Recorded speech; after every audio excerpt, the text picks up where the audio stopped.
వారు మామూలు దొంగలు కాదు, దొంగతనాల్లో ఆరితేరారు. ముగ్గురు యువకులు ముఠాగా ఏర్పడి తాళం వేసిన ఇళ్లను టార్గెట్ చేయడమే పనిగా పెట్టుకున్నారు. ఇక పక్కాగా స్కెచ్ వేసి మరీ దోచుకెళ్లారు.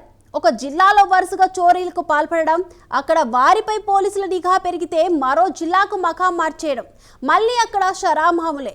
అలా ఒకటి కాదు, రెండు కాదు, ఏకంగా 150కి పైగా చోరీలకు పాల్పడ్డారు ఆ ఘరానా దొంగలు.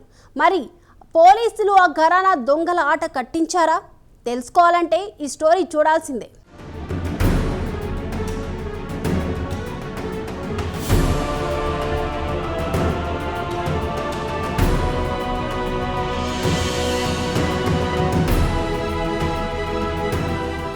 పశ్చిమ గోదావరి జిల్లా లక్కవరంకు చెందిన తోట శివకుమార్, చిత్తూరు జిల్లా మరవారిపల్లికి చెందిన జెట్టి సుబ్రహ్మణ్యం, అన్నమయ్య జిల్లా మాధవరంపాడుకు చెందిన సూర్యపల్లి వెంకటేష్ ముగ్గురు ఒక ముఠాగా ఏర్పడ్డారు. తాళం వేసి ఉన్న ఇళ్లను టార్గెట్ చేస్తూ వారు వరుసగా దొంగతనాలకు పాల్పడుతున్నారు.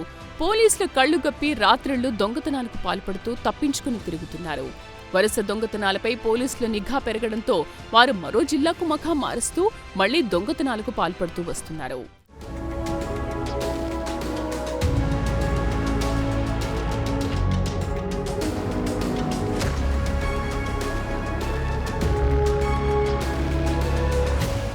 రాజమండ్రి జిల్లాలోని బొమ్మరు, నక్కపల్లి, తిరుపతి జిల్లాలోని తిరుచానూరు, అన్నమయ్య జిల్లాలోని పీలేరు, రాయచోటి, రాజంపేట, ఓబులవారిపల్లి, మున్నూరులో వారు దొంగతనాలకు పాల్పడ్డారు.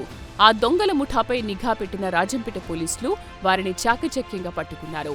పోలీసులు తమదైన స్టైల్లో విచారించడంతో వారి దొంగతనాల చిట్టా మొత్తం బయటపెట్టారు నిందితులు.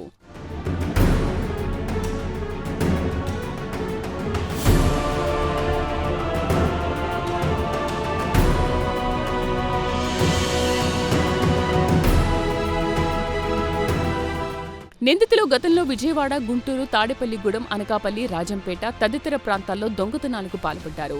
వారంతా 150కి పైగా కేసుల్లో నిందితులుగా ఉన్నట్లు పోలీసులు దర్యాప్తులు గుర్తించారు. ఆ ముఠాలో 2 నిందితులు వేరే కేసుల్లో జైలు శిక్ష కూడా అనుభవించినట్లు పోలీసులు వెల్లడించారు. నిందితుల వద్ద నుంచి ₹1,00,00,000 విలువ చేసే కిలో బంగారం, 3 లక్షల విలువ చేసే 3 కిలోల వెండి, ₹1,40,000 నగదు, 2 ద్విచక్ర వాహనాలు, ఒక ఆటోను పోలీసులు స్వాధీనం చేసుకున్నారు. నిందితులు ముగ్గురిని అరెస్ట్ చేసి రిమాండ్కు తరలించారు పోలీసులు. ఇతను వైజాగ్ గాజువాక ఏరియాకి సంబంధించిన అతను, అంటే ఎంటైర్ కోస్టల్ రీజియన్ అంతా కూడా అంటిల్ తిరుపతి ఇక్కడ. So throughout the entire state this person has conducted around 150 offences till date. దీంట్లో ఇతను అరెస్ట్ అయ్యి 24 డిసెంబర్ 15వ తేదీ, అంటే జస్ట్ 6 months బ్యాక్ రిలీజ్ అయ్యాడు. అవ్వటంతోనే అనకాపల్లి జిల్లాలో మరియు రాజమండ్రి డిస్టిక్లో కూడా ఇతను అఫెన్సెస్ చేయడం జరిగింది. అక్కడ అఫెన్సెస్ చేసిన తర్వాత బెంగళూరు ఏరియాకి వెళ్ళిపోవడం, అక్కడి నుండి మళ్ళా తిరుపతి వచ్చి అతనికి తోటి ముద్దాయి జెట్టి బాలసుబ్రహ్మణ్యం అన్నతను తిరుపతి అతను. ఇతను జైల్లో ఉన్నప్పుడు పరిచయం, ఇతనికి రాజమండ్రి సెంట్రల్ జైల్లో ఉన్నప్పుడు ఇతనితో కలిసి జైల్లో ఉన్నప్పుడు ఉన్న పరిచయాన్ని బట్టి తిరుపతిలో రూమ్ తీసుకుని అక్కడ నుండి తిరుచానూరు ఆ ఏరియాస్ అన్నీ కూడా అఫెన్సెస్ చేశారు.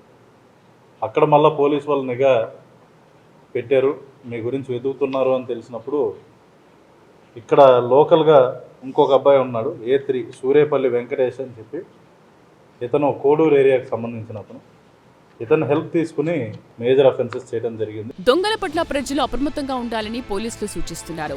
తాళం వేసిన ఇళ్లను దొంగలు టార్గెట్ చేస్తున్నారని, వేరే ఊర్లకు వెళ్లేటప్పుడు ఇంట్లో విలువైన బంగారు, వెండి ఆభరణాల లాంటివి బ్యాంకులో భద్రపరచుకోవాలని సూచిస్తున్నారు.